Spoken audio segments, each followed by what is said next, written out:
Saifulājevs, ap citu, prot latviešu valodu, un Andrejs Keišovs vienmēr runā saviem audzēkņiem latviešu valodā. Fredriks Haifots sakrinos cimdos, redzam, Mahmuds Saifulājevs maina stājas. Oi, labs, pēcīgi trāpā savam pretiniekam Mahmuds Saifulājevs, bet viņš redzam, viņš negrib turpināt šo nospiedušo uzbrukumu. Viņš mēģina pielāgoties savam pretiniekam, saprast, uz ko viņš ir spējīgs, jo, un kā jau es minēju, Fredriks Haifots ir ļoti pieredzējis amatieru ringā, un viņš jau sen gaidīja savu uznācienu pro ringā, un to viņš ir piedzīvojis. Vai viņam bija pareiza izvēle nomest tik, teiksim tā, mainīt šīs svaru kategorijas pāriet uz vieglo svaru? Grūti pateikt, auguma ziņā, liekas, ka tā ir pareiza izvēle, bet tajā pašā laikā neaizmirstam, ka Haifots ir tomēr 32 gadus vecs, un vai viņam tas bija nepieciešams, vai ķermenis svars spēja atjaunoties tādā vecumā tik ātri pēc tāds liels svara zuduma. Es neesmu pārliecināts, tur vajadzīgs ļoti daudz spēku un enerģijas. Šis sportists arī paralēli startē arī dažādos grappling un Brazīļu jiu-jitsu turnīros un ar labiem rezultātiem startē.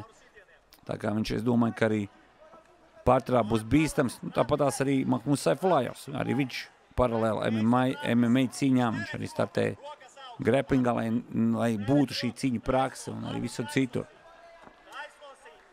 Pagaidām Haifots neko nedara, neko tādu.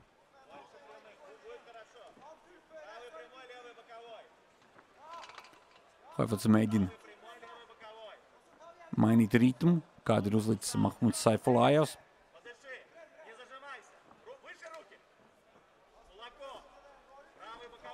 Opā, labs trāpījums no Saifulājeva, vēl viens trāpījums.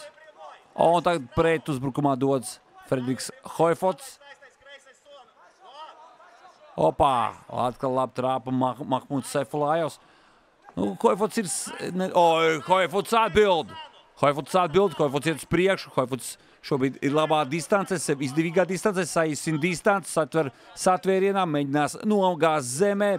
Savu pretinieku norvēģu sportists pagaidām neatrod sev izdevīgāku pozīciju, labāku stāju, lai nogādātu uz ringdēļiem Mahmuds Saifulājevs. Saifulājevs, ko viņš dara? Viņš mēģina stabili nostāties, iesaisties nedaudz celīšos un turēties kājās, neatļaujot un izmantojot arī žogu priekšrocības, atstutējoties pret žogu un neatļaut Fredrikam nogāzt sev zemē. Redzam, Saifulājevs aizsiksē kāju, uzsit arī pa pēdu.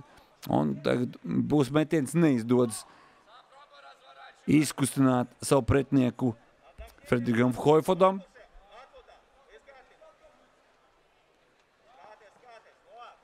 Un jau izšķirās abi sportisti, atkal turpinās ringu centrā un uzbruk. Ar sitieniem labi kontrolē Mahmuds Saifulājevs. Saifulājevs uz laiku māna.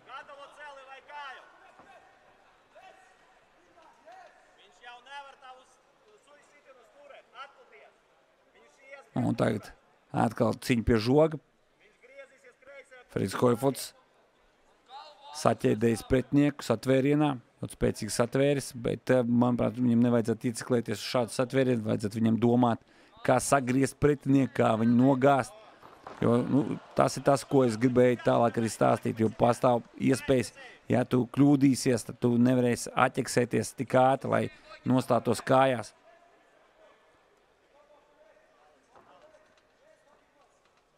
Labs sitiens no Mahmuds Saifulājeva, atbild arī Fredriks Haifots. Taču tie sitieni, ko izdara Norvēģis, nav tik jaudīgi, kā tos izdara Uzbeks.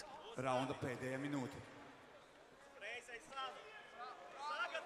Labs sitiens. Vēl viens sitiens no Saifulājeva. Saifulājevs turpina dominēt šai cīņā. Pirmais rauns absolūti pieder viņam. No pirmās līdz pat pēdējai minūtei līdz šīm vēl redzam 40 sekundes ir palikuši. Un Haifots mēģina nogāzt, taču pieļauj kļūdu, nepietiekami iegriezās un vienkārši uzgāzās. Norvēģim virsū Mahmuds Saifulājevs. Haifots mēģina piecelties. Turpina kontrolēt pretinieku darbības. Cīņa būrī Mahmuds Saifulājevs.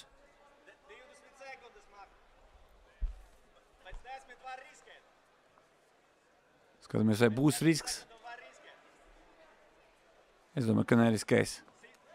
Oi, smuki izsista balstu kāju savam pretiniekam Mahmuds Saifulājevs. Un pirmais rauns, ja pirmās 5 minūtes ir aizvadīts.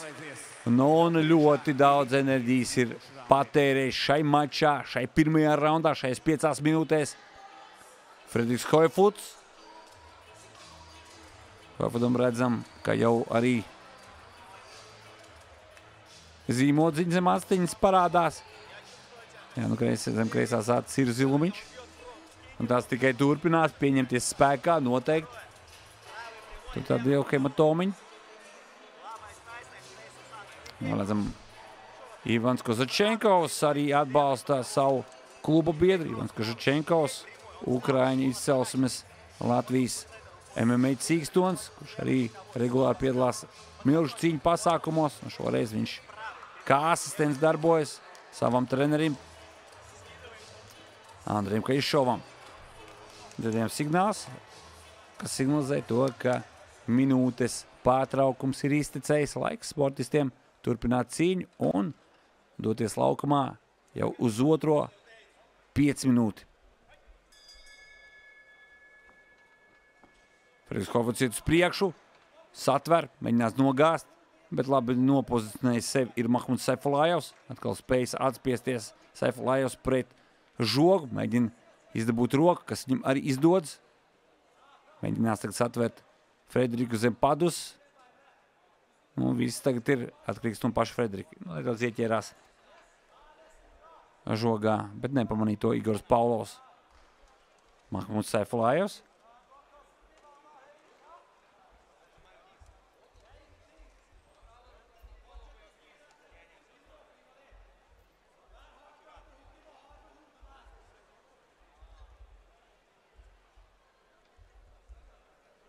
Pagaidām ļoti mierīgi, bet tas varbūt ir klusums pirms vētras.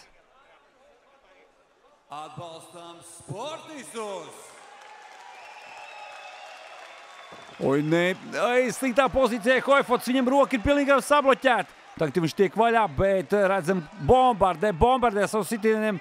Frederiks Hoifuts, Mahmuds Saifulājevs. Hoifuts piecīs, izlaiž sitienu, viņš ir satricināts. Saifulājevs turpina uzbrukt, izdara sitiens, un te iejaucās. Šeit iejaucās arī Igors Paulovs. Es domāju, ka ļoti laicīgi iejaucās Igors. Cīņa ir galā. Lūk, arī Saifulājevs nometas ceļos, saka paldies savam oponentam. Izsakam arī ovācijas Frederikam par labu cīņu. Jā, cīņa tiešām bija ļoti laba. Apskaujas. Mahmuds Saifulājevs ar savu treneru un asistentu sekundātu, jo šī cīņa viņam bija ļoti veiksmīga, pārtrūkusi 2 cīņu neveiksmes sēriju Saifulājevam, un beidzot viņš ir izcīnījis uzvaru, ko ilgi pelnījis, ko ilgi gaidījis. Pagājušajā viņam arī bija Saifulājevam paredzēta cīņa Latvijā, milžu cīņās pret bulgāru sportistu Stiljanu Jančevu Ilievu, taču cīņa tika atcelta sakarā ar Saifulājevu savainojumu. Tagad gan oficiāli Saifulājevs debitē milžu cīņu arēnā un debitē ar panākumu, ko viņš ilgi lolojas. Mahmuds Saifulājevs! Savukārt, profesionālajā MMA ar zaudējumu debitē Frederiks Hoifuts no Norvēģijas. Bet noteikti Hoifutu mēs vēl redzēsim vai Latvijā. Nezinu, bet tas, ka viņš turpinās cīnīties, tas ir skaidrs.